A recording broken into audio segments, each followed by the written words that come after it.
आउज़ुबिल्लाहि मिनश्शैतानिर्रजीम बिस्मिल्लाहिर्रहमानिर्रहीम। आखिर क्यों नबी पाक सल्लल्लाहु अलैहि वसल्लम के वालिद को उनके बाप ज़िबह करना चाहते थे? अस्सलामु अलैकुम व रहमतुल्लाहि व बरकातुहू। मेरे प्यारे दोस्तों, अभी रबीउल अव्वल शरीफ का महीना चल रहा है। सबसे पहले आपसे गुजारिश है, इस महीने में ज़्यादा से ज़्यादा नबी पाक पर दरूद शरीफ भेजिए और अल्लाह से दुआ कीजिए। दोस्तों, जैसा कि आप सभी को पता होगा कि हमारे प्यारे नबी मोहम्मद सल्लल्लाहु अलैहि वसल्लम की वालिद का नाम हज़रत अब्दुल्ला और वालिदा का नाम हज़रत बीबी आमिना था। दोस्तों, आज के वीडियो में हम आपको बताएंगे कि आखिर नबी पाक के वालिद को उनके वालिद क्यों ज़िबह करने वाले थे। तो चलिए वीडियो को शुरू करते हैं। बस आपसे छोटी सी गुजारिश है, वीडियो को आखिर तक ज़रूर देखें और अच्छी लगे तो वीडियो को लाइक करना ना भूलें। तो चलिए दोस्तों शुरू करते हैं। अब दोस्तों, हज़रत मोहम्मद सल्लल्लाहु अलैहि वसल्लम के परदादा हज़रत हाशिम का असल नाम हज़रत उमर था। आप निहायत ही हसीन, बहादुर और मेहमान नवाजी और साहिब बसीरत इंसान थे। मक्का में जब कहत यानी सूखा पड़ गया तो आपने सबसे पहले यह तरीका अपना लिया कि सालन के अंदर रोटी के टुकड़ों को चूर कर डाला और वह अहले मक्का और गरीबों को कई बार खिलाया। हाशिम के मायने चूर करने के हैं, इसी बिना पर आपका नाम हाशिम पड़ गया। आप निहायत जवान और बहादुर थे। नूरे नबी आपकी पेशानी पर चमकता था। बनी इसराइल के उलमा और इकरीमा आपको देखते तो इज्जत और तकलीम की खातिर आपके हाथ चूमते थे। कबीलाई अरब के बड़े बड़े सरदार और उलमाए बनी इसराइल आपको निकाह के लिए अपनी बेटियां पेश करते थे। यहाँ तक कि शाह रोम ने अपनी शहजादी के रिश्ते की पेशकश की। इन तमाम लोगों की ख्वाहिश थी कि किसी न किसी तरह नूरे नबूवत उनकी तरफ मुंतकिल हो जाए। हाशिम पहले सरदार थे जिन्होंने साल में 2 मरतबा तिजारत का दस्तूर जारी किया। मौसम गर्मी में शाम की तरफ और मौसम सर्दी में यमन की तरफ और हफ्सा की तरफ। अय्याम हज में हाशिम हाजियों की बहुत खातिरदारी करते, उन्हें गोश्त, रोटी, सत्तू और खजूर खिलाते और पीने के लिए आबे जमजम देते थे। एक बार नबी के परदादा हाशिम तिजारत के गर्द से मदीना ठहरे। वहां आपकी नज़र एक औरत पर पड़ी जिसका नाम सलमा था। वो शर्मो हया, दियानत और शराफत की पैकर थी। हाशिम ने उन्हें निकाह का पैगाम भिजवाया। इस तरह हाशिम और सलमा का निकाह हुआ। खुदा ताला ने अपने महबूब सल्लल्लाहु ताला अलैहि वसल्लम के लिए मदीना से ताल्लुक जोड़ने के लिए पर्दे गैब से एहतमाम फरमाया। हाशिम कुछ अरसा वहां रहे। हजरत सलमा उम्मीद से थी कि हाशिम का इंतकाल हो गया। हजरत मोहम्मद सल्लल्लाहु अलैहि वसल्लम के दादा अब्दुल मुत्तलिब पैदा हुए तो उनके सर में एक सफ़ेद बाल था, इसलिए उनका नाम सैबा रखा गया। हजरत हाशिम के इंतकाल के बाद हजरत अब्दुल मुत्तलिब की वालिदा एक अरसा तक मदीना मुनव्वरा में मुकीम रही। जब हजरत अब्दुल मुत्तलिब बड़े हुए तो आपके चचा आपको लेने के लिए मक्का से मदीना आ गए। जब उन्हें लेकर मक्का में दाखिल हुए तो हजरत अब्दुल मुत्तलिब ऊँटनी पर सवार थे और अपने चचा के पीछे बैठे हुए थे।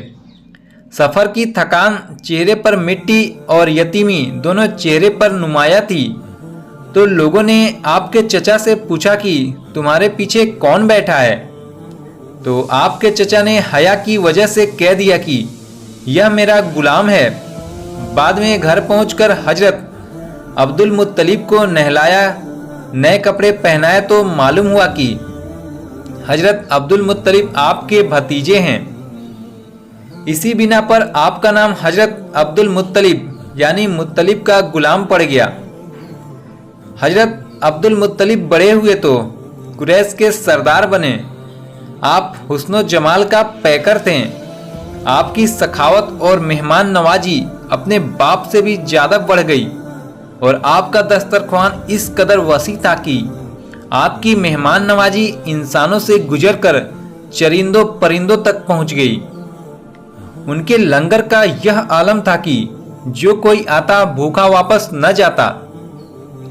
दोस्तों, अब हम आपको थोड़ा पीछे लेकर के चलते हैं, तब आपको थोड़ी बात अच्छे से समझ में आएगी। कबीले जुरहम यमन के रहने वाले थे। जब यमन में कहत पड़ा तो ये लोग वहां से निकले, यहाँ तक कि मक्का पहुंच गए। इनकी मुलाकात अम्मा हाजरा अलैहिस्सलाम से हुई। जमजम का ख्वाब देखकर इन लोगों ने डेरा डाल दिया और यहीं के होकर रह गए। हजरत इस्माइल अलैहिस्सलाम की शादी कबीलाई जुरहम में हुई तो ये लोग मजीद और बुलंदी पकड़ गए, यहाँ तक कि बनी इस्माइल कमजोर होते गए और वो लोग गालिब आ गए। हजरत इस्माइल अलैहिस्सलाम की औलाद अरब कबीलों में बिखर गई। जुरहम के जुल्म सितम जब हद से ज्यादा बढ़ गए तो बनु इस्माइल का एक इत्तेहाद रंग लाया। चुनांची और फिर अपने मरकज के अमीन बने और कबीलाई जुरहम को निकाल दिया। कबीला जुरहम वालों ने जाते जाते यह जुल्म किया कि सोने के 2 हिरन काबातुल्ला की कीमती चीजें जमजम के कुएं में डाल और इस तरह कुएं को बंद किया कि उसका नामो निशान तक बाकी न रहा। अल्लाह ताला ने रोया सलेहा के जरिए उसको खोलने का हुक्म दिया। हजरत अब्दुल मुत्तलिब को उस जगह को खोलने का हुक्म दिया। 4 मरतबा आपको इसका इशारा मिला, यहाँ तक कि आपको उस जगह की निशानियां तक बताई गई। जब हजरत अब्दुल मुत्तलिब कुआं दरियाफ्त करने के लिए बताई हुई जगह खोजने लगे तो कुरैश के लोगों ने सख्त मुखालिफत की, लेकिन आपने और आपके बेटे हारिस ने निशान के मुताबिक उस जगह को खोजना शुरू कर दिया। हजरत अब्दुल मुत्तलिब कामयाबी से हमकिनार हुए तो अल्लाहु अकबर का नारा लगाया। बाद में कुएं के करीब हौज भी तैयार करवाएं।